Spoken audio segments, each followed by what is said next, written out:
Desde el corazón de la ciudad de Montevideo comienza Esto es Arte, FM Ciudadela 88.7. Conduce Daniel Fernández Corch, con la participación especial de Diego Alexandreasi.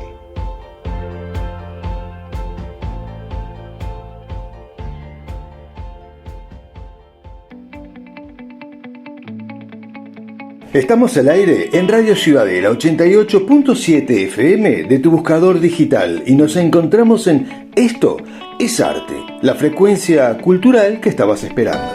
Mi nombre es Daniel Fernández Corch y junto a Diego Alexandreasi haremos de los próximos 60 minutos un recorrido por las distintas manifestaciones del arte. Nos acompañan como siempre Gladys Ledesma, Liliana Irigoyen, Roberto Bennett y María García Marichal con sus columnas reflexivas, culturales e históricas que como cada semana nos enriquecen a todos. Hoy vamos a recordar una frase que está extraída de un libro muy conocido, de una película muy conocida que ha tenido distintas sagas, pero que está o se encuentra dentro del marco conceptual del programa que estamos haciendo. La película o la novela es Duna, de Frank Herbert, que dice algo así como que el misterio de la vida no es un problema a resolver, sino una realidad a experimentar.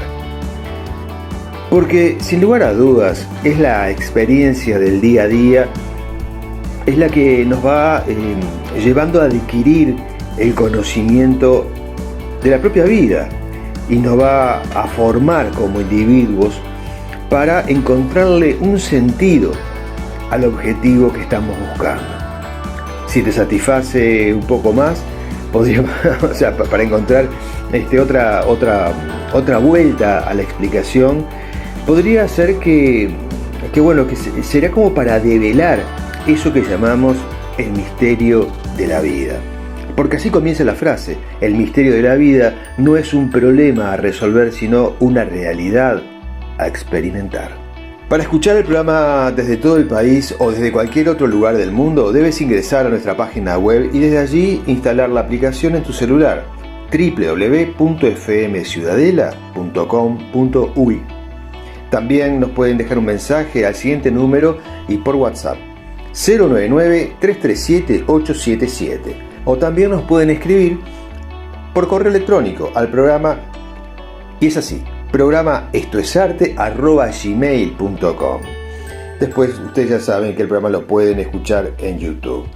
Esto es Arte apoya a la Asociación Uruguaya de Escritores, AUDE, difundiendo de esta manera todas las actividades que se realizan, tanto las que se emiten por Zoom como las que se llevan adelante de forma presencial un día jueves al mes en el Ateneo de Montevideo, allí en la circunvalación de la Plaza Cagancha. De esta manera es que difundimos todas las actividades de los socios, ¿no?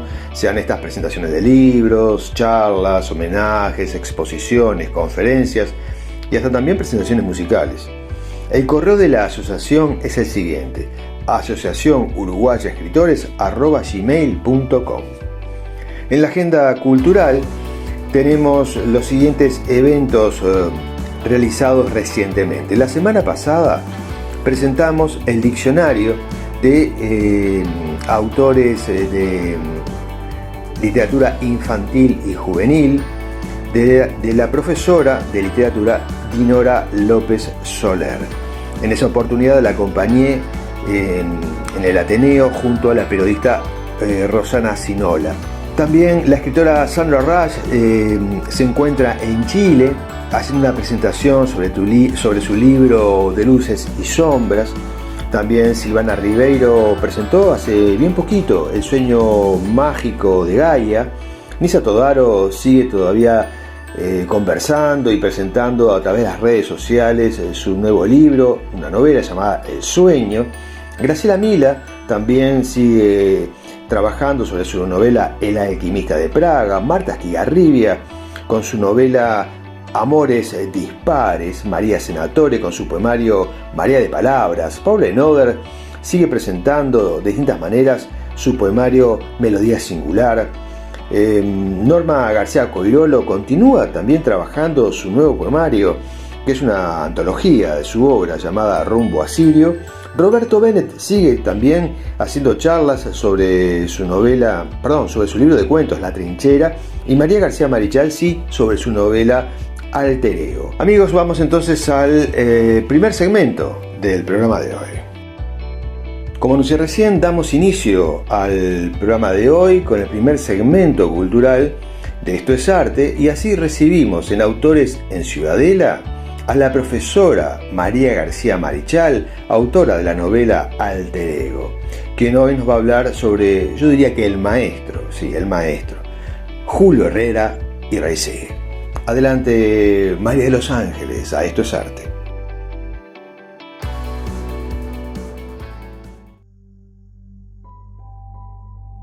Muy buenas tardes, amigas, amigos de Esto es Arte, ¿cómo están? Soy María García Marichal, en Autores en Ciudadela.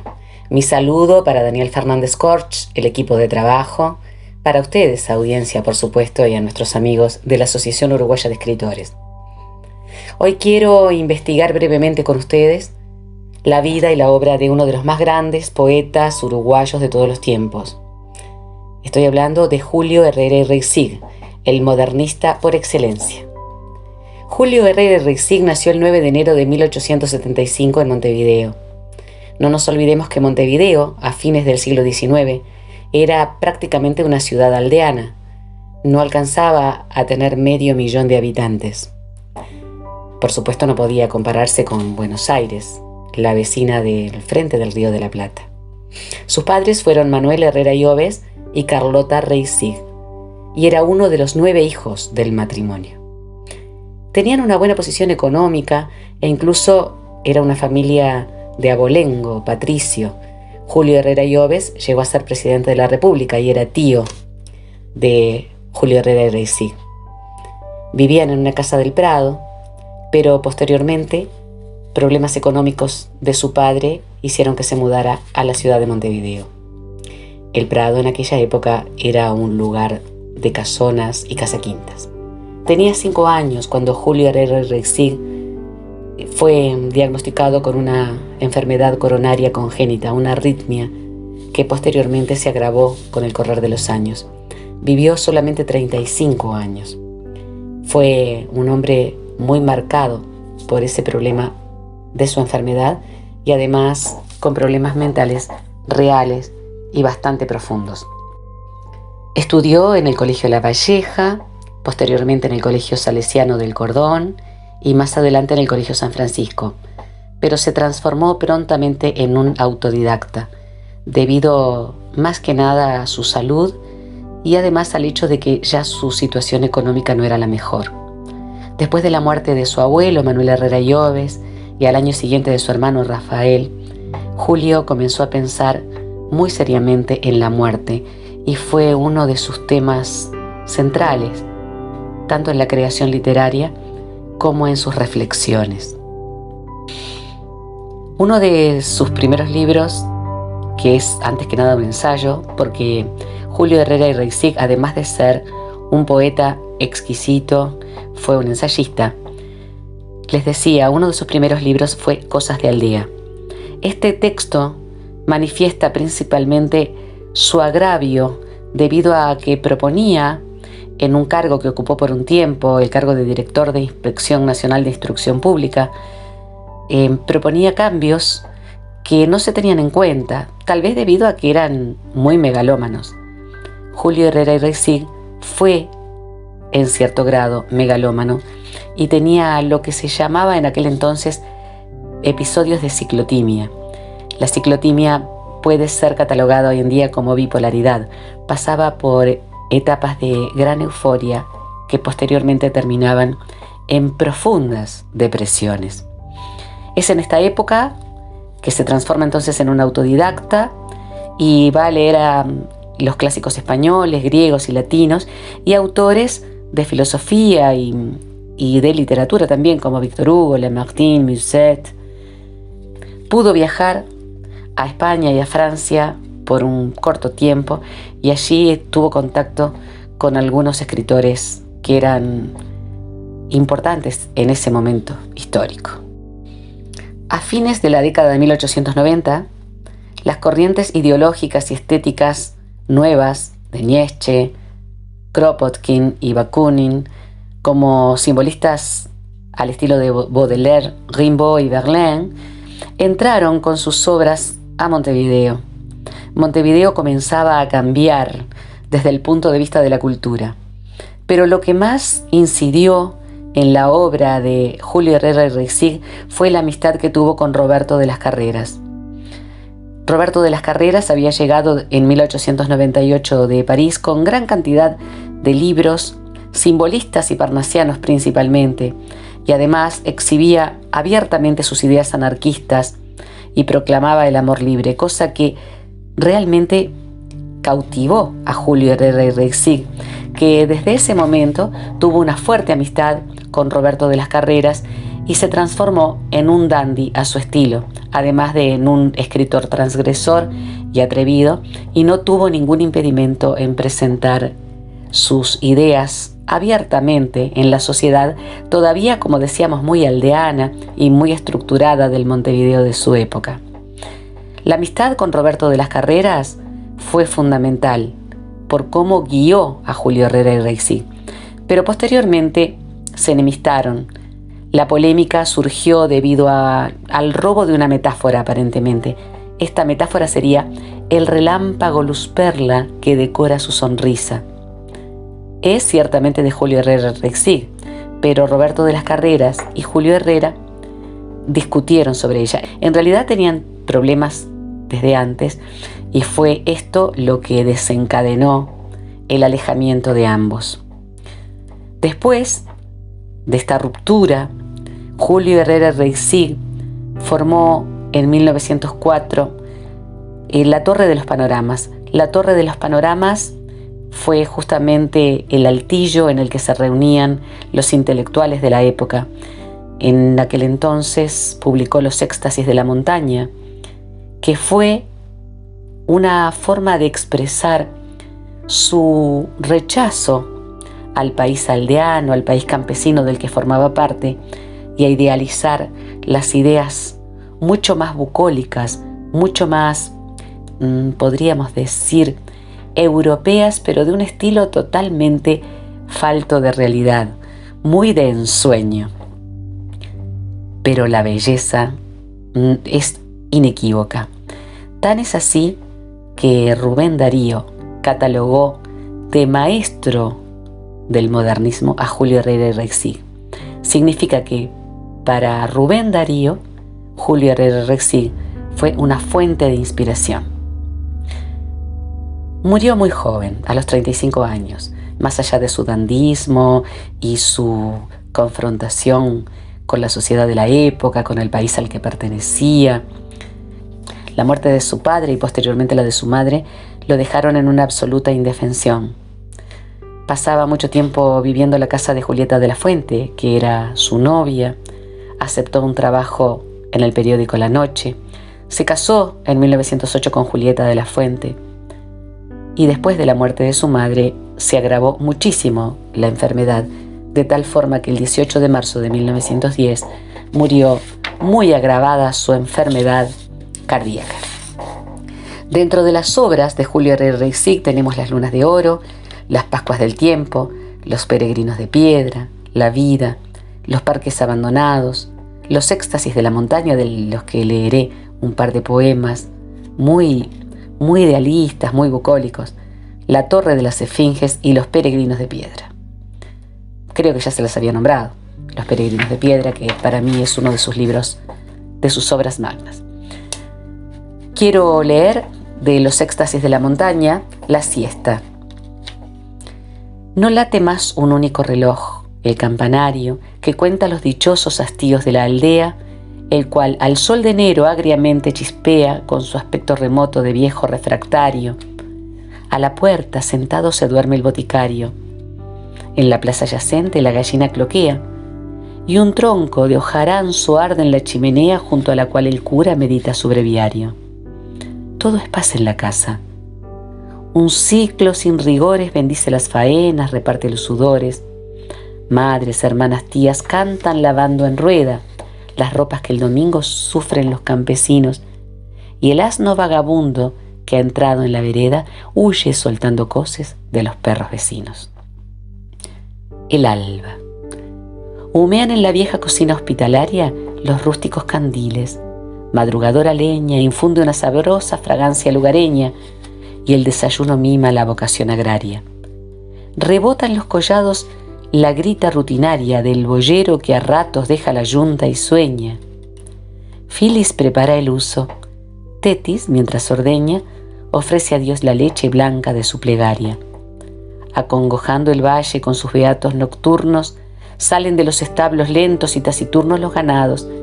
La joven brisa se despereza y como una pastora en piadoso desvelo, con sus ojos de bruma de una dulce pereza, el alba mira en éxtasis las estrellas del cielo. Amigos, hasta el próximo encuentro.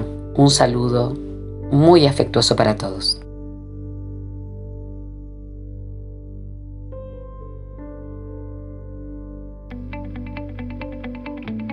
Continuamos en FM Ciudadela 88.7 y nos dirigimos al universo reflexivo de las palabras para encontrarnos con la escritora Gladys Ledesma, autora de su nueva novela, recientemente salida al mercado editorial, llamada Devenir de Mujer.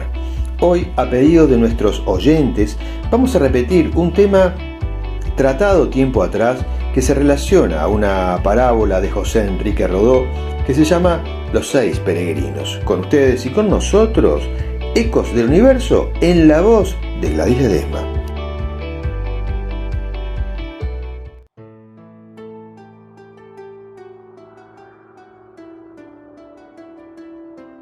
Hola amigos, hoy en este segmento Ecos del Universo queremos seguir reflexionando en base al pensamiento de nuestro querido José Enrique Rodó. Y hoy nos referiremos a una de esas parábolas trascendentes de su obra y que encontramos en Motivos de Proteo. E incluso esta parábola está representada en la magistral escultura dedicada a Rodó, que diseñó y produjo el artista José Belloni, inaugurada en el año 1947 en el parque que lleva su nombre, sin duda parque y escultura entrañable para todos nosotros, para todos los uruguayos. Pues en dicho monumento, Belloni coloca en el centro, sobre el busto de Rodó, como no podía ser de otra manera, a la figura de Ariel. Pero el resto del monumento lo dedica a representar las parábolas que encontramos en Motivos de Proteo. Del lado de atrás del busto representa a la parábola mirando jugar a un niño, a la que ya nos referimos. Y al frente, a ambos lados de su busto, elige a dos parábolas esenciales para representar las ideas del maestro, que son la parábola La despedida de Gorgias y Los 6 peregrinos.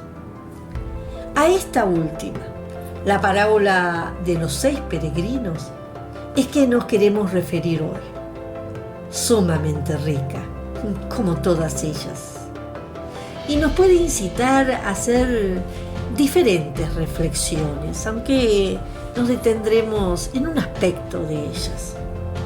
Sintéticamente, porque leerla llevaría mucho tiempo, recordamos que esta parábola se refiere a 6 individuos que parten de su ciudad para trasladarse hasta la ciudad, una ciudad de Grecia, en la que se encuentra su maestro Endymión, el que representa a la verdad, en busca de la cual en esencia van. Y en ese largo peregrinaje, por supuesto realizado a pie, pasan por muchos pueblos, ciudades, y ello implica que se enfrentan con peligros inesperados, con variados desafíos, tentaciones, etc. En efecto, se encuentran con dificultades que tienen que soslayar para poder continuar, tienen que enfrentarse con el dolor ajeno que incita a detenerse a ayudar, así como enfrentan tentaciones de todo tipo. Y algunos quedan atrapados en las dificultades, caen en las múltiples tentaciones de placeres mundanos y, en definitiva, de los 6 peregrinos, solo 2 llegan a la meta y se encuentran con el Maestro.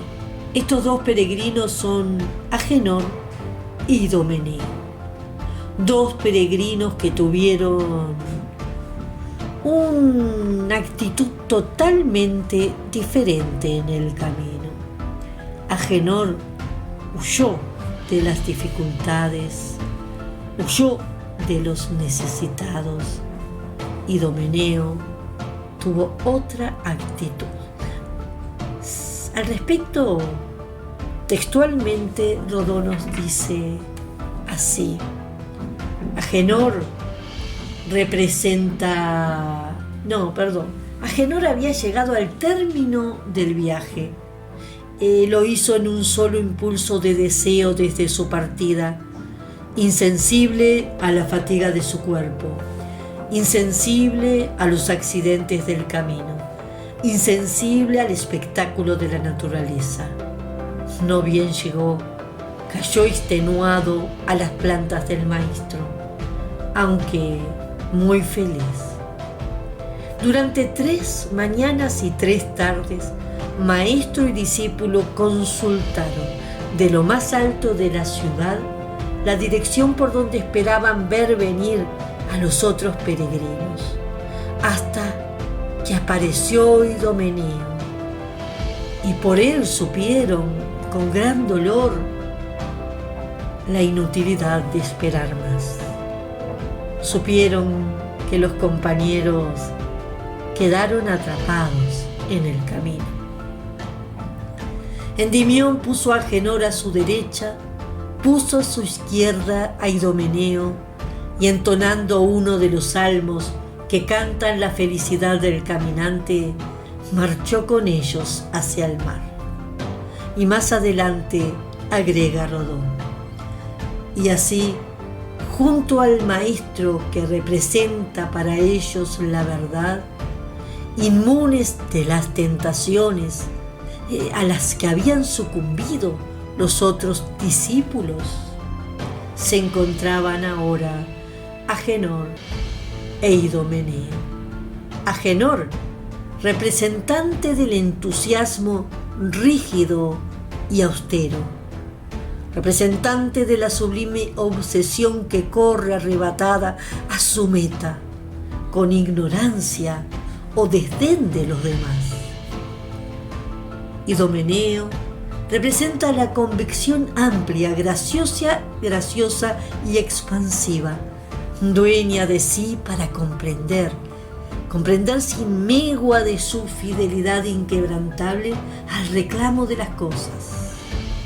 Representa al convertido de Atenas, que, de paso hacia su vocación, supo atender a las voces con que le solicitaron la caridad, el arte, el trabajo, la naturaleza, y que de las impresiones recogidas del mundo exterior enriqueció a su alma.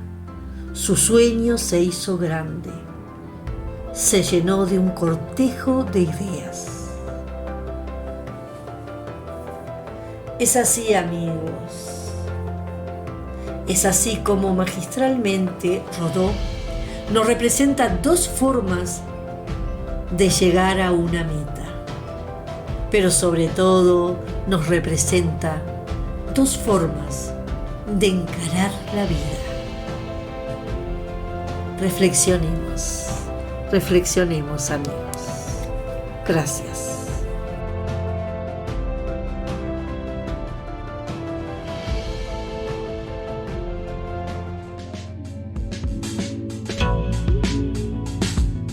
Continuamos en FM Ciudadela 88.7. Estás escuchando Esto es Arte y ahora vamos a un espacio que cada tanto colocamos. Es un espacio alternativo para conversar sobre literatura. En este momento vamos a hablar en palabras más, palabras menos sobre cómo construir un microrrelato. En este tipo de género lo que se busca es conseguir un impacto en el lector. Acá lo importante estará en la brevedad. Y por breve no significa que sea sencillo, porque encontrar las palabras que produzcan ese efecto no lo es, realmente no lo es. Y se necesita técnica, se necesita conocimiento y también buen gusto para encontrar las palabras apropiadas.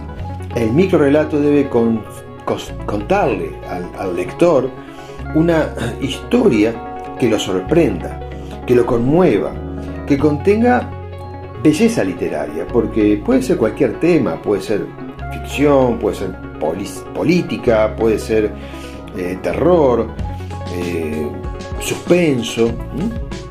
Acá lo importante es realmente producir, como decía recién, ese impacto que el lector está buscando y que obviamente no se olvide de lo que leyó, porque es un proyecto complejo. El microrrelato debe cautivar al lector, como tantas veces se dice y como lo mencioné recién, ya desde las primeras palabras. Yo diría que ya desde el título, pero vamos a verlo después. Por ejemplo, Jorge Luis Borges y Gabriel García Márquez consideraban este tipo de expresión de gran importancia. Un ejemplo, Muerte en Samarra, de Gabriel García Márquez. Dice así: el criado llega aterrorizado a la casa de su amo y le dice: Señor, he visto la muerte y me ha hecho una señal de amenaza. El amo le da un caballo y dinero y le dice: huye a Samarra. El criado huye. Esa tarde temprano el señor se encuentra con la muerte en el mercado y le dice: esta mañana le hiciste a mi criado una señal de amenaza. No, no era de amenaza, responde la muerte, sino de sorpresa, porque lo veía ahí tan lejos de Samarra y esa misma tarde tengo que recogerlo allá. ¿Se dan cuenta? De eso es lo que yo les decía, ¿no? En la brevedad, las palabras justas, el suspenso, o sea, la tensión, todo tiene que estar allí, en pocas palabras. Por eso no es fácil. Uno en otros géneros se explaya y tiene otras herramientas, pero acá tiene que condensarlo todo, es como un poema, ¿no? También la brevedad requiere del escritor una exigencia extra.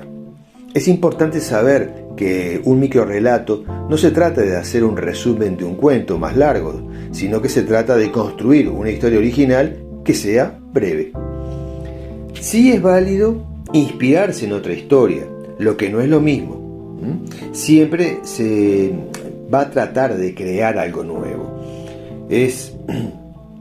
Puede resultar, por ejemplo, que uno se inspire en otra historia que nosotros conocemos y ahí contarla brevemente desde otra perspectiva. No es copiar, no es resumir, es hacer una adaptación breve, diferente. Podríamos inspirarnos en un cuento clásico, Blancanieves, Caperucita, El gato con botas, no sé, clásico, ¿no? Cualquiera. O en un hecho histórico, podría ser la Cruzada Libertadora de los 33 Orientales, y a partir del personaje de Juan Antonio Lavalleja, bueno, conectarlo con otra posibilidad diferente y ahí generar algo nuevo. De eso se trata. Por ejemplo, en la cocina, para aquellos que cocinan, no es mi caso, aclaro, no es mi caso, pero en la cocina, todos aquellos que elaboran platos, ¿no? Lo que sea que hagan en la cocina, desde tragos o puede ser repostería, ¿verdad? Siempre, o sea, puede ir desde una tostada a algo muy elaborado, pero siempre habrá algo especial, un ingrediente especial, y esa receta mágica, por ese toque que va en cada uno, ese toque mágico, esa receta de la abuela, como le dicen, bueno, eso es la fórmula. la fórmula de cada uno. Es lo que se llama estilo. Cuando el escritor logra determinadas características que lo identifican, logra el estilo. Entonces, en el microrrelato uno va adaptándolo a su estilo y debe decir mucho con poco. Y cada uno va a tener su propia manera o perspectiva de hacerlo. En general, un microrrelato debe tener unas 250 palabras o 100 palabras según los concursos, en este caso, ¿no? Si fuera así. Si al escribir nos pasamos de las palabras que se requieren, hay que pensar qué palabras se pueden sustituir por otras para que la historia no pierda su esencia y cumplir la finalidad. Hay que buscar que el lector siempre se imagine lo que ocurra en la historia para que complete lo que las palabras no cuentan, pero las palabras deben ser justas. Otro tema que no es menor es el título, que les mencionaba al comienzo. El título es también parte de la historia, porque lo que el título refiere tiene que ser tan importante que conecte directamente a la expectativa que estamos generando desde el título y meternos de cabeza en la historia. Y el final debe ser rotundo, inesperado, impactante, preciso, definido. De eso se trata, elaborar un microrrelato. Espero que lo hayan disfrutado y nos volvemos a ver en otra entrega de Palabras Más, Palabras Menos, aquí en FM Ciudadela 88.7.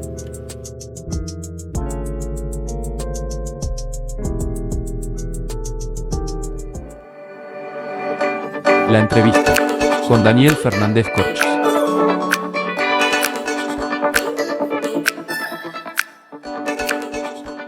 Continuamos en Esto es Arte y ya en el final del programa recibimos a la escritora y periodista Victoria Varela, autora del libro Balnearios, una, yo le diría, narrativa no ficcionada. Luego ella me va a explicar.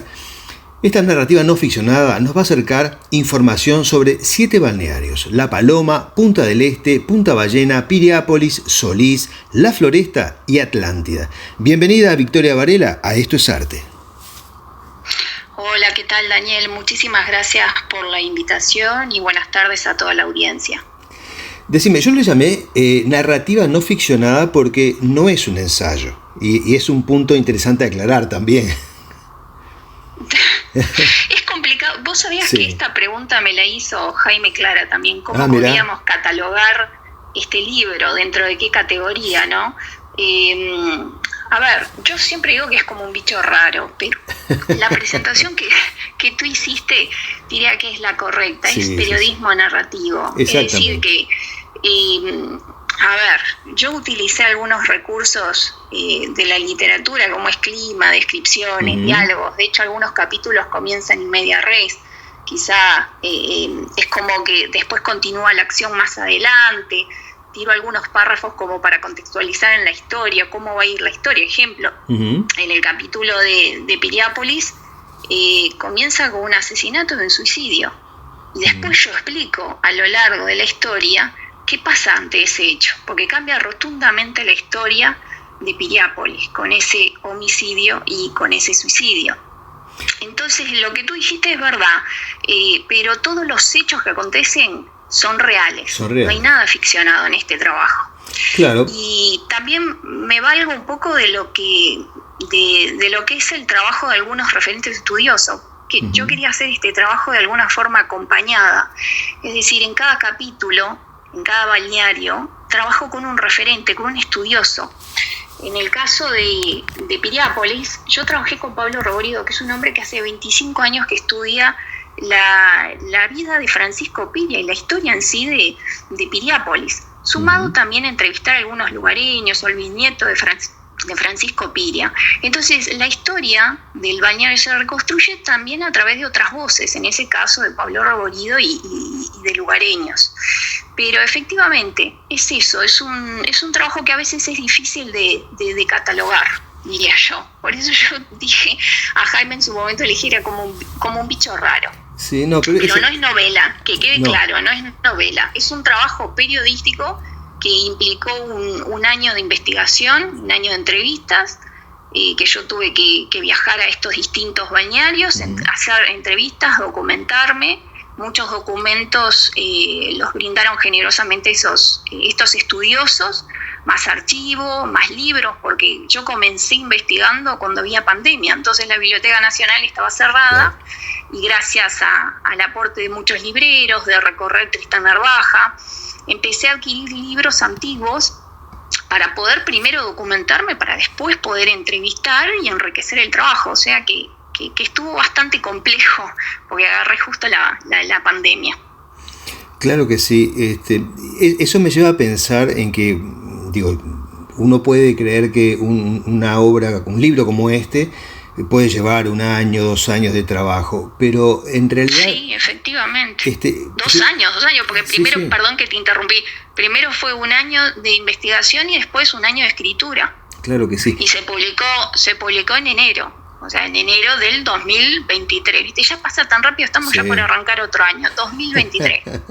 Claro, lo que yo quiero demostrarle al público, al oyente que realmente no conoce muy bien la dinámica de trabajo de un escritor, uno habla así de 1 año, 2 años, pero ¿cuánto tiempo por día, no? O sea, ¿cuánto trabajo? ¿Cuál es tu mecanismo de trabajo?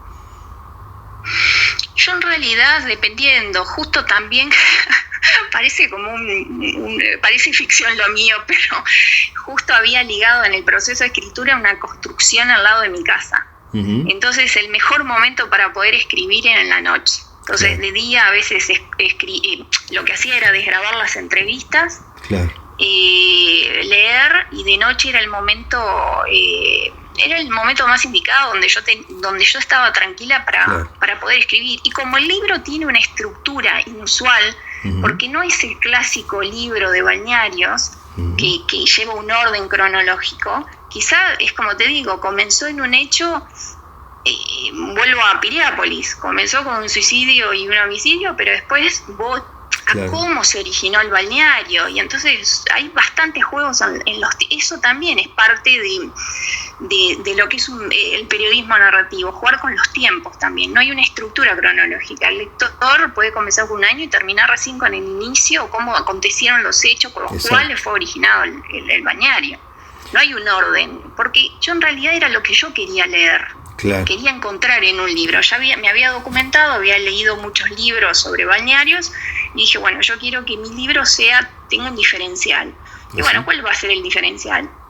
Contar con referentes, entrevistar a lugareños, reconstruir la historia, pero no sola, sino acompañada de personas que sean referentes de esos balnearios y que tenga una estructura distinta.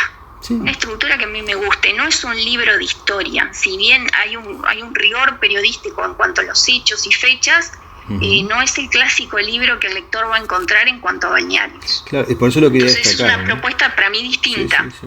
Por algo también ya estamos en una 3ª edición, eso quiere decir que el lector acompañó, que el libro, por suerte está siendo bien recepcionado por el lector. Claro, sí, pues lo hace ameno justamente esa narrativa que tú fue la que te llevó a desarrollarlo, ¿no? Eso lo hace muy gustoso. Tenías también el gran desafío de que si bien es el libro que, por ejemplo, si a ti te gusta Piriápolis, podés profundizar sobre tu balneario preferido, pero también ponele que no sepas nada, como a mí me pasó cuando yo comencé. Yo soy una habitué de Piriápolis, de que soy muy niña, ese amor me lo transmitieron mis padres, y yo iba a veranear, pero no conocían, sabía que Francisco Piria era el fundador, pero no conocía ni siquiera la historia del Argentino Hotel. Me maravillaba ante esa obra, ya desde niña, pero no conocía nada, y le preguntaba a mis padres y tampoco me podían responder. Entonces, este libro está pensado para aquel lector que desconoce por completo la historia de su balneario predilecto, pero para quien ya tiene una información y quiere profundizar, porque hay mucha información, documentación inédita, que generosamente brindaron y dieron estos aportes de estos referentes de cada balneario, justamente para aquel lector que ya tiene una base. Y puede encontrar otros datos extras pero lo valioso o el diferencial es cómo está contadas las historias. Claro, para mí entender como autora. Y decime una cosa, Victoria, ¿podemos encontrar diferencias culturales en cada balneario? porque hay aspectos sociales que hacen una diferencia particular entre un grupo que vive en Atlántida, los que viven, no los veraneantes, ¿no? El que vive en Piriápolis, el que vive en La Paloma. ¿Existen esas diferencias? Mira, yo no sé si existen las diferencias. Yo creo que, a nivel personal lo que puedo decir es que cada balneario tiene su propia impronta. Vos tenés, por ejemplo, Atlántida y Las Florestas, que son muy cercanos y son totalmente distintos. De hecho, por ejemplo, La Floresta es el único balneario fundado por católicos. Su fundador fue Miguel Perea. Hay una historia muy linda que es la historia de la Virgen de las Flores. Para mí fue una historia muy emotiva porque yo iba a los maristas de niña y nunca entendí por qué había tantas congregaciones católicas. Y después, cuando empiezo a indagar sobre los orígenes de La Floresta, me doy cuenta que sus fundadores eran católicos. Claro. Y está la Virgen de las Flores, está un fundador, Miguel Perea, que continúa el sueño de Antonio Bersanino, que fue un italiano que era muy devoto de la Virgen de las Flores y que tenía como fin construir un santuario de esta Virgen. Y este hombre, yo voy a hacer algunos fragmentos para que entienda un poco el lector, pero toda la historia está contada en el libro. Este hombre vivió primero en Argentina, después se radicó en Uruguay, era tintorero, y bueno, tenía como sueño tener el santuario de la Virgen de las Flores. La Virgen de las Flores es una historia que se remonta al 1336 en el pueblo Bra, que es una mujer, Egidia Matis, era perseguida por unos hombres, se esconde en unos ciruelos, le reza una imagen de la Virgen y es protegida, aparece una mujer, que obviamente aparentemente es la Virgen, que la protege, y en esos ciruelos donde ella se esconde, al tiempo se cubrieron de flores blancas. Mirá, qué interesante. En un momento del año que imposible que florezcan los árboles. Eso está todo contado en el libro. Bueno, a partir de allí esa virgen se llamó Madonna del Fiori. Y Bersanino trajo de un viaje, viaja a Italia y trae la imagen. Pero durante el viaje le pasó de todo. Muere una hija que lo había acompañado, tuvo que empeñar pertenencias para pagar el pasaje de la Virgen.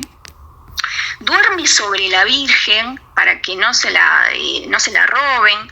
La Virgen llega a Uruguay, después está como 10 años en el convento de las hermanas capuchinas. Él tiene una hija monja, fallece la hija, fallece él. Él no puede cumplir, no ve realizado ese sueño. Y Miguel Perea, el fundador de La Floresta, lo que hace es continuar el sueño, porque él quería un nombre para La Floresta, quería encontrar una imagen católica que representara a La Floresta. Y a través de unos sacerdotes conoce toda la historia de Bersanino. Total que Miguel Perea se reúne con Don Orione, una figura tan importante para el catolicismo, porque Don Orione estuvo en 2 oportunidades en Uruguay, y es el que proclama a la Virgen de las Flores como la patrona de La Floresta. Una historia maravillosa. Y él ¿Perdón? Una historia maravillosa. No te oí bien. Una historia maravillosa. No, es una historia muy conmovedora por todo lo que pasa, porque a veces también como autora descubrís que estos hombres, tanto Miguel Perea, Lucich, Francisco Piria, también tuvieron grandes dolores, porque Perea pierde una hija y pese a eso continúa con el sueño, funda La Floresta. Mira, es tan importante el catolicismo, lo que te decía, las diferencias entre Atlántida y La Floresta, que cuando se inaugura el primer hotel en La Floresta, que fue allá por 1915, cuenta con la presencia de 3 sacerdotes que dan su bendición. Mirá lo importante que era el catolicismo en La Floresta. De hecho, hay una anécdota muy graciosa para que veas la diferencia entre el lector tenga noción de la diferencia entre Atlántida, cómo fueron los orígenes. Que van un grupo de mujeres a pasar una tarde a La Floresta desde Atlántida, vestidas con short, pero generaron un revuelo en La Floresta. Claro. Para que veas, están tan cercanos, pero muy distintos. Y la historia de Atlántida es muy distinta a La Floresta. Es muy distinta. Porque ahí también, cuando vos decías de las diferencias o se incide lo cultural y lo social, vos, por ejemplo, en Atlántida tenés una primera etapa fundada por Fabini y Giglione, son médicos, que es como una Atlántida de la siesta, una Atlántida muy tranquila, y después en la década del 30 llegan a Atlántida personajes como Michelizzi y Benin Camping, que esa es otra historia aparte, nacida en Egipto. ahí para que veas, que te des cuenta, que puedas ver la dimensión de que personas de otros países se enamoraron de balnearios en nuestro país y se radicaron. Sí, y muy diferentes, ¿no? Muy diferentes unos de otros. Muy diferentes. Y esta pareja, Marcela Benincampi y Natalio Michelici, el italiano, viviendo en Argentina, era el representante de las impresoras, de impresoras Planeta a nivel regional, una empresa alemana. Viene en un viaje en la década del 30, conoce Atlántida, se hospeda en el Atlántida Hotel construido por los médicos que fundaron Atlántida y se enamora de Atlántida. Y se viene a vivir Marcela Benincampi con su hijo. Estamos hablando de una historia de amor, porque ellos sí estaban legalmente casados. Recién el divorcio, yo creo que te había comentado, salió en el 87, 89 en Argentina. Entonces vinieron a vivir su historia de amor, Atlántida. Y eso ocasionó rivalidades entre la primera etapa de Atlántida, de los médicos, esa Atlántida muy tranquila, con la Atlántida del glamour. Porque estas personas fueron los que de alguna forma idearon el Palace Hotel. Ellos son la etapa del glamour, del lujo, de la etiqueta. Por eso te digo, son muy disímiles estas dos miradas. Y acá tenés esa diferencia cultural, porque le traen un movimiento a Atlántida y lo posicionan lo proyectan a nivel internacional, lo que no hicieron los médicos. Ni hablar que sí. Y ahí en el libro explico todas las rivalidades. Bueno, Michelici fue el que mandó construir el Águila, popularmente conocido como el Águila, pero la familia siempre lo llamó la Quimera. La Quimera, sí.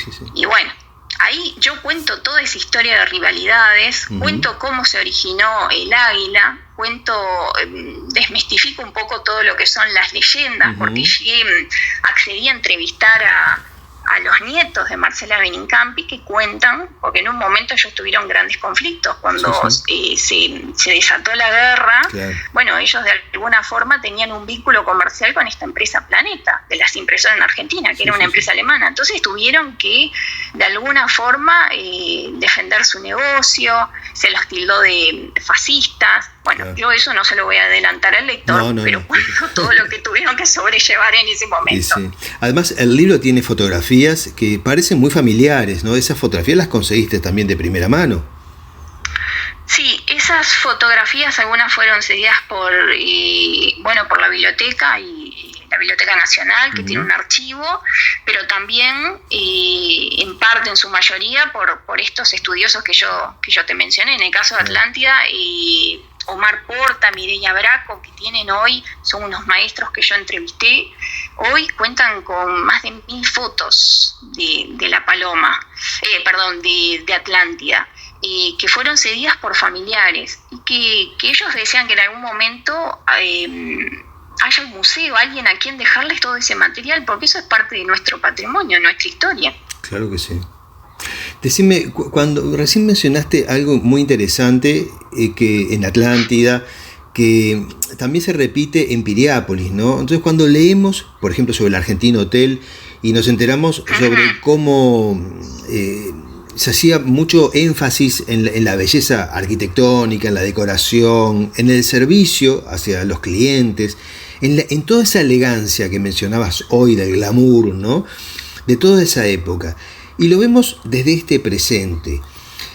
Creo que el libro te deja esa lectura subyacente sobre qué pasó con todo ese amor por la belleza o ese gusto estético que hoy está más simplificado. Creo que nos lleva a ese punto también de reflexión. ¿Puede ser? A ver, yo cuando hice una entrevista, una persona me dijo que este país no tenía memoria histórica, y en su momento como que quedé como en shock, me generó, quedé así como descolocada, y después a medida que iba haciendo las entrevistas y viendo que todo el material patrimonial en su mayoría lo tienen privados, ahí te das cuenta lo poco que valoramos nuestro patrimonio. Sí. Y también en parte, yo no sé si no sé cómo explicarlo, yo no sé si la gente no se interesa, porque cuando vos vas a otros países, quizás es un tema de los uruguayos y no de los argentinos. Por ejemplo, cuando vas a otros países, nosotros nos maravillamos por las obras que hay en otros países, pero no sé qué pasa que a veces no lo aplicamos acá en Uruguay. No sé si era otra la educación, por ejemplo, lo que decías en Piriápolis, estamos hablando de, Francisco Piria, el argentino aquel se inauguró en diciembre, 24 de diciembre de 1930, y fueron 8 años de construcción y 2 de equipamiento. Lo que vos dijiste, hasta este hombre, o sea, trajo una cocina fabricada en París, en el taller Brifol, mobiliario Tonet de Checoslovaquia, vajilla de procedencia alemana, lencería italiana, pero era un hombre que quería trascender. Y lo mismo pasó con Lucich, lo mismo pasó con Perea, con todos estos mentores. Querían trascender. Él tenía 83 años cuando inauguró el Argentino Hotel. Esa inversión nunca la iba a ver. Claro. Todo lo que invirtió en ese hotel nunca lo iba a ver. Lo que pasa es que él quería trascender, y también tiene que ver con el ego personal, con el amor propio. No sé, hubo un temporal en 1923, se destruyó la Rambla y él la reconstruyó 2 veces, la Rambla. Eran hombres que no van a volver a existir. O sea, por eso yo también cuento que respecto a Piriápolis, cuando muere la mano derecha y el hijo de él, se acaba el legado de Francisco Piria. Entonces, no sé qué es lo que pasa, que a veces no valoramos lo que tenemos. Y eso da un poco de temor, porque como te digo, yo cuando tuve que recurrir a documentos y a fotos, incluso a muchos entes públicos me derivaban a privados. Claro. Bueno. Y eso fue lo que me sorprendió. ¿Qué va a pasar con toda esa documentación? Que a veces también ellos mismos, los investigadores, se lo replantean. ¿Qué va a pasar con esto? Bueno, ¿A quién le voy a dejar toda esta información, toda esta documentación, y si la van a cuidar? Claro, pero... Porque lo ideal... Perdón, sí, decime. No, que afortunadamente, o sea, hay escritores y periodistas como tú que hacen ese trabajo, y la memoria no se pierde, queda, porque tu trabajo va actualizando todo esto, y quizá esto que estamos hablando ahora sobre revalorizar aspectos de la sociedad que de repente hoy están un poco alejados, a través de tu libro, bueno, es que uno empieza a conectar y puede llegar a recuperar ese gusto por el buen gusto, por la belleza,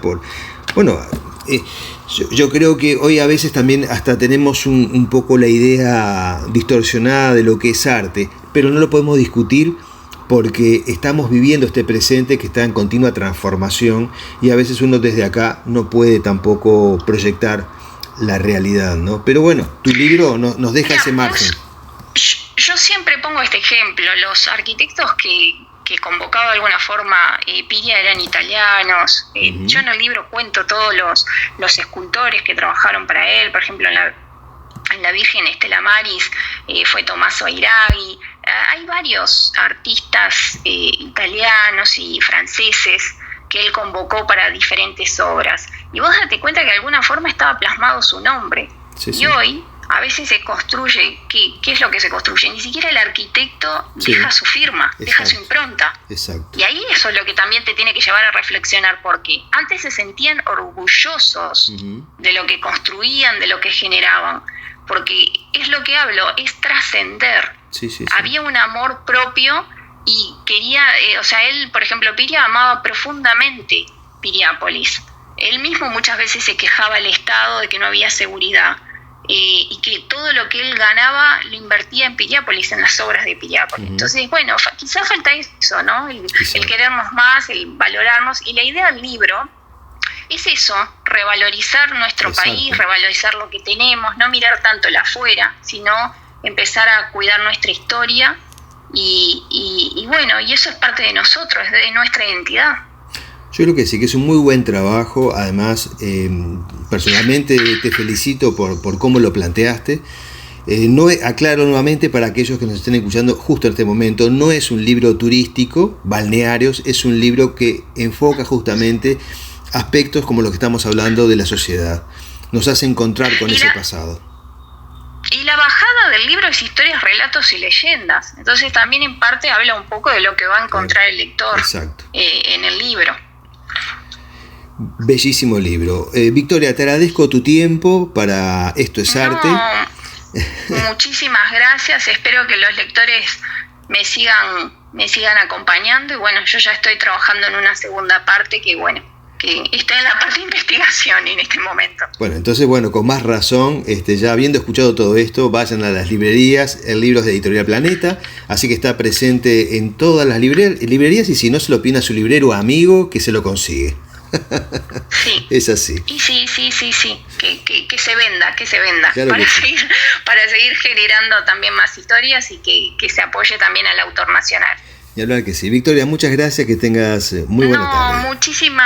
Muchísimas gracias. Es muy difícil resumir todo lo que contiene el libro claro sí. En una nota, pero bueno, como tú bien dijiste, que el lector puede encontrarlo en librerías y disfrutar de la lectura. Sí, este encuentro justamente sugiere todo lo que el libro tiene para enganchar al lector y que digan, vale la pena, y claro que vale la pena, es un gran libro. Bueno, muchísimas gracias, Daniel. Muy amable por la invitación y saludo a la audiencia. Muchas gracias. Desde el corazón de la ciudad de Montevideo nos despedimos y nos encontramos el próximo viernes en Esto es Arte en FM Ciudadela 88.7. Adiós. La entrevista con Daniel Fernández Corch.